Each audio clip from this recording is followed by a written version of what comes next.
പക്ഷെ അത് നോബീനെ കൊണ്ട് ഒപ്പിടിക്കേണ്ടതായിരുന്നു. ആ ഇരിക്കേണ്ടതായിരുന്നു. പക്ഷെ ഇപ്പം നമ്മളത് ചെയ്തില്ല, നമ്മുടെ ഗ്രൂപ്പിൽ ചെയ്തില്ല. അതിപ്പോ നമ്മുടെ പിഴവ് പറ്റിപ്പോയി. ഇപ്പം പറഞ്ഞിട്ട് കാര്യമില്ല.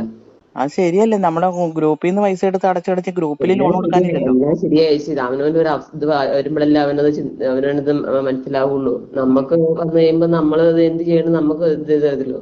അവനവന് ആ ഒരു അവസ്ഥ വരുമ്പോഴേ അത് നമുക്ക് മനസ്സിലാവുള്ളൂ എന്നാ ചെയ്യണമെന്ന്. ഇപ്പൊ ഞാനിപ്പോ എന്ത് ചെയ്യുമെന്ന് ഞാൻ ചോദിക്കുന്നത്. അത് എന്റെ ആവശ്യത്തിന് എന്റെ വീടോട്ട് കൊണ്ടുവന്നാണ് പിന്നെ ആങ്ങളമാരത് അടച്ചു തീർക്കും.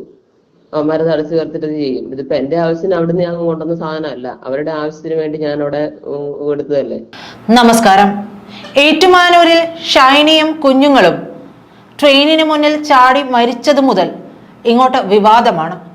ഷൈനിയുടെ ഭർത്താവ് നോബിയും ഭർത്താവിന്റെ സഹോദരനും വൈദികനുമായിട്ടുള്ള ഫാദർ ബോബിയും ആ കുടുംബം ഒന്നടങ്കം ഷൈനിക്കെതിരെ പ്രവർത്തിച്ചിരുന്നു എന്നുള്ളത് പുറത്തു വന്ന കാര്യം തന്നെയാണ്.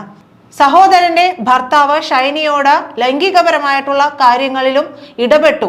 എന്നാൽ ഷൈനി അതിന് വിസമ്മതിച്ചതോടെയാണ് അയാൾക്ക് പക തുടങ്ങിയിരുന്നത് എന്നുള്ള ചില കുറിപ്പുകളും വാർത്തകളും ഒക്കെ വന്നിരുന്നു. അതിനിടയിൽ പുറത്തു വന്ന മറ്റൊരു കാര്യം, ഷൈനിയെ കൊണ്ട് ഈ കുടുംബം 3 ലക്ഷം രൂപ ലോൺ കുടുംബശ്രീയിൽ നിന്ന് എടുപ്പിച്ചു എന്നുള്ളതാണ്. പക്ഷേ നോബിയുടെ കുടുംബം അത് തള്ളിക്കളഞ്ഞു. നോബിയുടെ കുടുംബം പറഞ്ഞത് ആ പണം എടുത്തത് ഷൈനിയുടെ വീട്ടിലേക്കാണ് എന്നാണ്. എന്നാൽ ഷൈനിയുടെ പിതാവടക്കം ഈ ആരോപണത്തെ എതിർത്തിരുന്നു. തങ്ങൾക്ക് 1 രൂപ പോലും കിട്ടിയിട്ടില്ല. ഒരു 50 കിലോ ഉണക്കക്കപ്പ കൊണ്ടുവന്നെങ്കിൽ അതിന് 5000 രൂപ വാങ്ങിക്കൊണ്ട് അവൻ പോവുകയും ചെയ്തു എന്നാണ് ഷൈനിയുടെ പിതാവ് ലൂക്കോസ് പറഞ്ഞത്.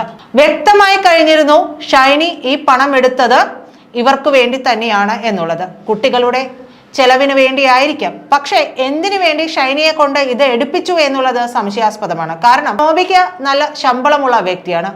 കുറഞ്ഞതൊരു 2 ലക്ഷം രൂപയെങ്കിലും മാസ ശമ്പളം കാണും. അത്തരത്തിലൊരു വ്യക്തിക്ക് 3 ലക്ഷം രൂപ കുടുംബശ്രീയിൽ നിന്ന് എടുക്കേണ്ടതിന്റെ ആവശ്യം എന്താണ്? അത് ചിന്തിക്കേണ്ട വിഷയം തന്നെയാണ്. അപ്പോൾ ഷൈനിയെ കുരുക്കുവാൻ നോബിയുടെ സഹോദരനും ചേർന്ന് നടത്തിയ ഒരു പ്ലാൻ ആയിരുന്നുവോ ഇത് എന്നുള്ള സംശയം അവിടെ നിൽക്കുന്നുണ്ട്. എന്തായാലും ഷൈനി ആവർത്തിച്ചു പറയുന്നുണ്ട്, ഇത് അവരുടെ കുടുംബത്തിലേക്കല്ല, നോബിയുടെ കുടുംബത്തിലേക്ക് വേണ്ടി എടുത്ത പണമാണ്, അവർക്ക് വേണ്ടി എടുത്തതാണ്, തന്നെ കൊണ്ട് അവർ എടുപ്പിച്ചതാണ്. ഈ ലോൺ എടുപ്പിച്ചത് മാത്രമല്ല, തന്നെ കൊണ്ട് പോളിസിയും തന്റെ പേരിൽ എടുപ്പിച്ചിരുന്നു. അത് അടക്കാമെന്ന നോബി പറഞ്ഞതായിട്ടുമൊക്കെ പറയുന്നുണ്ട്. ഇപ്പോഴിതാ പുതിയൊരു ശബ്ദരേഖ കൂടി പുറത്തു വരികയാണ്. കുടുംബശ്രീയിൽ നിന്ന് ഷൈനിയോട് എടുത്ത തുക തിരിച്ചടക്കാൻ പറയുന്നതിൻ്റെതാണ്. എന്നാൽ അവരും ഷൈനിയുടെ അവസ്ഥ മനസ്സിലാക്കുകയും ഷൈനിക്ക് വേണ്ടിയല്ല ആ തുക എടുത്തതെന്ന് മനസ്സിലാക്കി തന്നെയുമാണ് സംസാരിക്കുന്നത്. ഇതോടെ നോബിയുടെ കുടുംബം പറയുന്നത് മുഴുവൻ കള്ളക്കഥയാണ് എന്നുള്ളത് മനസ്സിലാവുകയാണ്. എന്തായാലും ആ ശബ്ദരേഖ കേൾക്കുക. ആ ശബ്ദരേഖ കേട്ടാൽ നമുക്ക് കൃത്യമായിട്ടും മനസ്സിലാകും ആ തുക എടുത്തത് ഷൈനിയുടെ കുടുംബത്തിന് വേണ്ടിയല്ല, അത് ഷൈനിയെ കൊടുക്കാൻ വേണ്ടിയിട്ട് ഈ പാതിരിയും സഹോദരനും ചേർന്ന് നടത്തിയ ഒരു തന്ത്രം തന്നെയായിരുന്നു എന്നുള്ളത് കേൾക്കുമ്പോൾ മനസ്സിലാകും. ഹലോ, ഷൈനി 2 മാസം കഴിഞ്ഞാൽ ഷൈനി ലോൺ അടക്കില്ലേ? ഹലോ, നോബി വരാൻ എന്തെങ്കിലും നടക്കുവോ ചോദിച്ചാൽ നോബിയുടെ ഞാൻ വിളിച്ചു, ഞാൻ കേസ് നടക്കുമല്ലോ, അത് കഴിയുമ്പോൾ തരാന്നാ പറഞ്ഞത്. അപ്പൊ ഈ ഞങ്ങളുടെ കാര്യം കഷ്ടത്തിലാവൂലേ? ലോണിന് എത്ര നാളെന്ന് വെച്ചാൽ നമ്മൾ ഈ ഇതിനടുത്ത് അടയ്ക്കണം, ഇതിനടുത്ത് അടയ്ക്കാനും പറ്റത്തില്ല, പൈസയൊക്കെ തീർന്നില്ലേ? അന്ന് ചേച്ചി പറഞ്ഞ മറ്റേ ഇതങ്ങാണ്ട് എനിക്ക് വേണ്ടി അത് ഫോൺ ചെയ്തിട്ട് പിന്നെ ലാസ്റ്റ് അടിച്ചാമെന്നല്ലേ എന്ന് പറഞ്ഞേ. അപ്പൊ ഞങ്ങളത് ചോദിച്ചപ്പോ അവര് സമ്മതിക്കില്ലെന്ന് പറഞ്ഞു. ഇനി എന്താ ചെയ്യാ? നിങ്ങളെ മമ്മിയോട് ചോദിച്ചിട്ട് മമ്മിക്ക് അവിടെ ഒന്നും ആവശ്യത്തിനല്ല എടുത്തേക്കണത്, ഷൈനിയുടെ അച്ഛന് വേണ്ടിട്ട് എടുത്തെന്ന് പറഞ്ഞു. അങ്ങനെ എടുത്തെന്നാ അവര് പറഞ്ഞത് ഞങ്ങളോട്. അവർക്ക് വേണ്ടിട്ടൊന്നും എടുത്തിട്ടില്ലെന്ന് പറഞ്ഞു. എന്നാ ചെയ്യും? നോബി എന്നോ തന്നെ ഒരു പിടുത്തമില്ല. ഇപ്പൊ ഒരു നോട്ടീസ് ഇവരോട്ട് തിരിച്ചു വിട്ടവര്. ഇനി അടുത്ത മാസം 14-ാം തീയതി ഒരെണ്ണം വിട്ടേക്കുന്നത്. തോമസ് ചേട്ടനെ വിളിച്ചു നോക്കി നോബീനെ, പക്ഷെ കോൾ എടുക്കുന്നില്ല. ഞാൻ വിളിച്ചായിരുന്നു. ഞാൻ ഇപ്പൊ ഇടയ്ക്ക് പിള്ളേരെ വിളിക്കാറുണ്ട്. ഞാൻ വിളിച്ചപ്പോൾ അതിനോട് പറഞ്ഞത് കേസ് നടക്കുമല്ലേ, അത് കഴിയുമ്പത്തേ ആലോചിച്ചിട്ട് പറയാന്ന് പറഞ്ഞു. അതുവരെ ഞങ്ങളുടെ കാര്യം കഷ്ടത്തിലാവൂലേ? ലോണിപ്പോ തീരാവുന്ന രീതിയിലായിട്ടുണ്ട്. അത് അടച്ചു തീർന്നില്ലെങ്കിൽ ഞങ്ങൾക്ക് പിന്നെ ഇനി ലോണും കിട്ടത്തില്ല. എന്താ ചെയ്യാ? എന്താ ചെയ്യുന്നത്? ഞാനിപ്പോ എനിക്കിപ്പോ ഒന്നും ചെയ്യാൻ പറ്റത്തില്ല അവസ്ഥയില് ചേച്ചി. ഞാനിപ്പോ അത് മുഴുവൻ അടച്ചു കഴിയുമ്പത്തേ അവര് പിന്നെ പറയല്ലേ, നിന്റെ ആവശ്യത്തിന് തന്നെ എടുത്തെന്നല്ലേ അവര് പറയുള്ളൂ. ഞാൻ ആ, എടുത്തോണ്ട് പോകുന്നില്ല പറയൂ. ഞാനിപ്പോ എനിക്കിപ്പോ ഒന്നും ചെയ്യാൻ പറ്റത്തില്ല. ഇപ്പൊ ഞാൻ എന്ത് ചെയ്യും? ഇനി അവരുടെ വീട്ടിൽ പോയി ഇരിക്കേണ്ടി വരുമോ? പോലീസുകാരെന്നാന്ന് പറഞ്ഞു? പോലീസുകാരെന്നാ പറയുന്നത്? പോലീസുകാരിപ്പോ വക്കീലാണെങ്കിൽ എന്നോട് പറഞ്ഞു, നീ ഇതായിട്ട് പറ, അല്ലാതെ ഇപ്പൊ നീ ഇപ്പൊ എടുത്തു കൊടുത്തു കഴിഞ്ഞു കഴിഞ്ഞാൽ ഇപ്പം നിന്റെ കയ്യിലോട്ടാണ് ചോദിക്കുന്നത് എടുത്ത് കൊടുക്കാനായിട്ട്. അതിപ്പം ഇത് കേസിന്റേത് വരുമ്പോ എന്തായാലും പൈസ മേടിച്ചു തരും വക്കീല്. അന്നേരം കൊടുക്കാന്ന് പറയാൻ അവര് പറയുന്നത്.